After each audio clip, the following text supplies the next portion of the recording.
gun. Ramos looking like he's got one more good run. Sips a little shaky, but his heart is still true.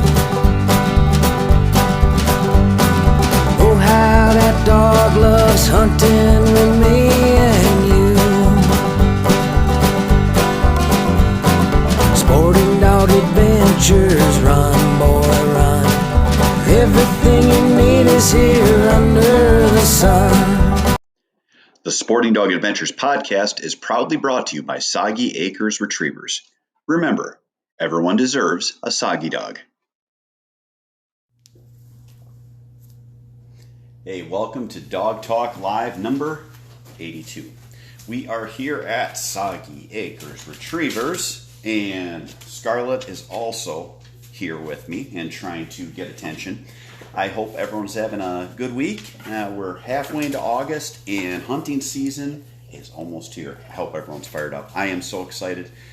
We actually have been super busy this last week. We are buying a second piece of hunting property. So it's going to be very cool to have that piece. It's going to be good for waterfowl, great for waterfowl, and good for deer. So it's getting the deal done. Getting over there and getting it so it's huntable this year. But that has taken up most of my time, along with training the dogs. As far as training, it's almost time for basically finishing school, where I am working with the dogs on finishing their retrieves, a lot of bird work, and the dogs that are a little farther along, working with them on double retrieves. So it's been a fun time. Scarlett brought me a toy. She wants everyone to see her pet fox. Say hi. Memphis is actually having her litter of puppies today. So she is not in the house. She won't be in the house for, probably about 5 weeks. And she is having her litters. She is very big. Hopefully she has a big, healthy litter. And I will be heading out there to check on her. I check about every half hour. So I figured I'd do Dog Talk Live and then turn around and run back out and make sure that Memphis is okay. Scarlett is very excited to have Dog Talk Live, as she is basically thinking that it is like playtime. So it's very fun.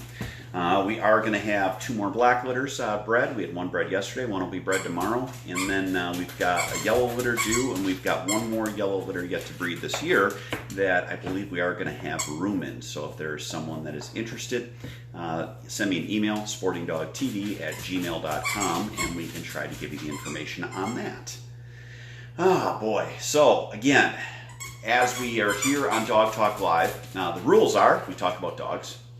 We ask you to please let us know where you're from, and also let us know what questions you have. Dog Talk Lives are only as good as the questions we get, and not all of the Dog Talk Live can be about Scarlett and her toy, which she would love it to be that way, as you can see the snout in the toy being pushed up, but it is just not going to happen. So we've got Braden checking in from South Dakota. Braden, I hope you get your dog ready for hunting. It's getting close. Actually, you guys are probably open for goose already. Rich is checking in from Nebraska. Paul from Montana. We've got Charlie from Maryland. And Alexander from Brazil. Welcome, Brazil. If you guys have not have not listened to our podcast, listen to the podcast on the Anchor app, Spotify, and actually I got an email 2 days ago. We are now up on iTunes, as well as Pocket Casts is about 4% of our traffic. We put our Dog Talk Lives up there. We also do at least 1 or 2 separate podcasts for the week. They're all dog related. When it's a podcast and we are looking at it being a podcast only, what I try to do is have a main topic and then have a training tip and a hunting tip. So kind of break it up and give you some different stuff. The podcasts are neat. I personally like to have my podcasts at about 25 minutes when I listen to them, so that's what we're keeping them. They're staying around 20 to 25 minutes. And again, I'm trying to put out multiple every week. I think as we get training dogs going home, we'll have more on. Trying to do the podcast basically with the time of year. So to give you an idea, we're talking training, we're talking hunting prep. Once we get into hunting season, then it's going to be angled more at hunting and your training tips, and that would be where we talk about our hunts, but also talk about handling and tips and different things that we saw, so that it makes it so it is with the time of year. Winter, boy, I don't know what we'll talk about winter. We'll probably revel in our past hunts and look at planning for the future. We also discuss puppies and different things there. So it gives you a lot of good content, and it's really a fun thing to do. So again, as you check in, please let us know what questions you have. Let us know where you are from.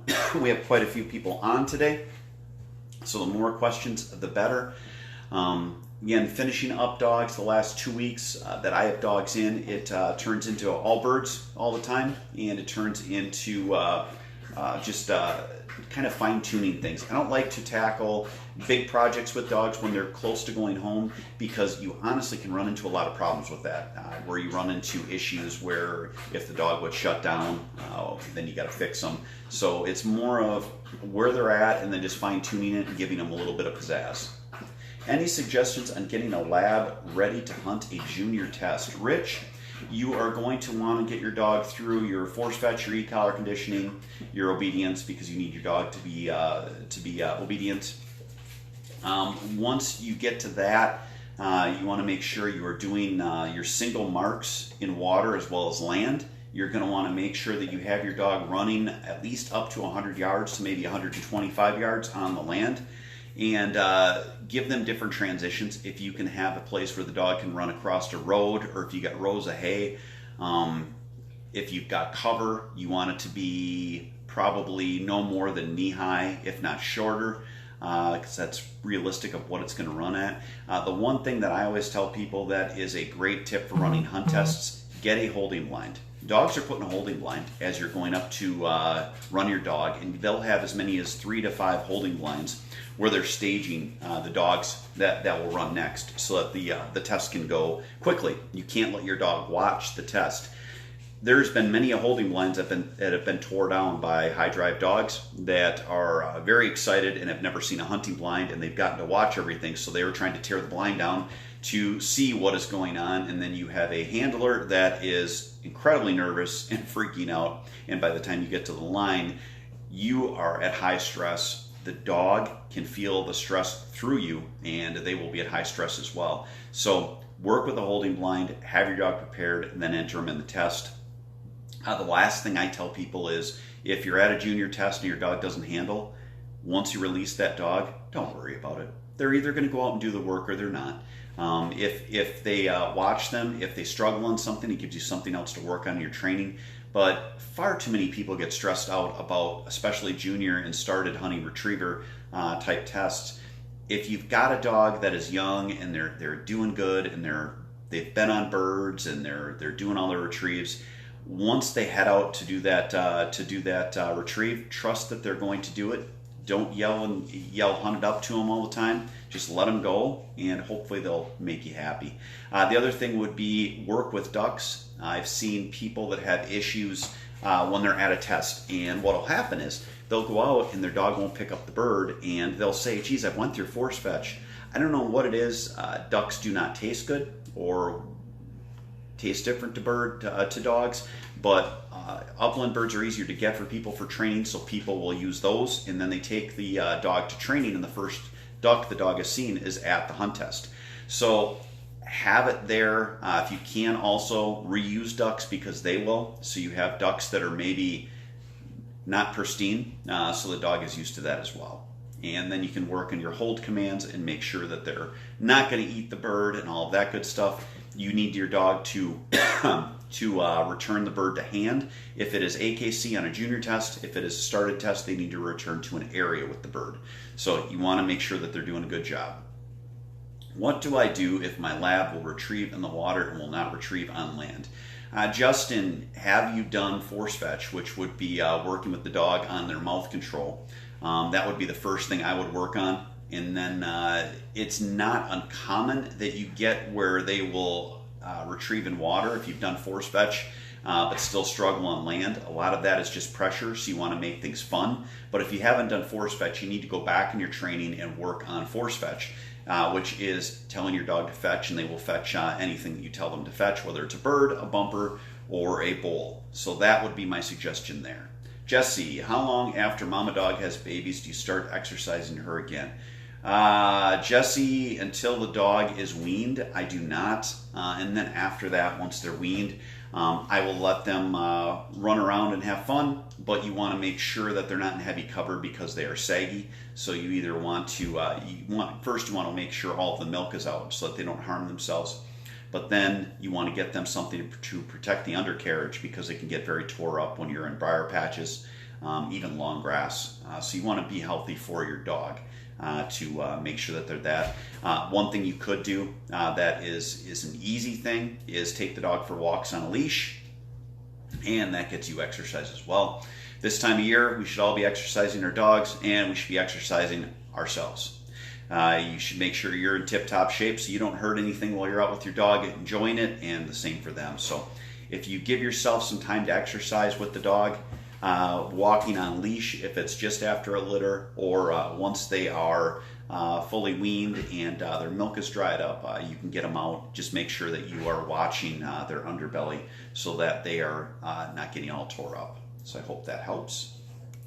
All right, we have good questions so far. Keep them coming. Again, let us know where you're from. Let us know what questions you have. We love talking dogs with people. Our Dog Talk Lives, we try to keep them between 15 and 30 minutes. Generally, we're closer to 15. Today will probably be closer to 15 because I have a lot going on.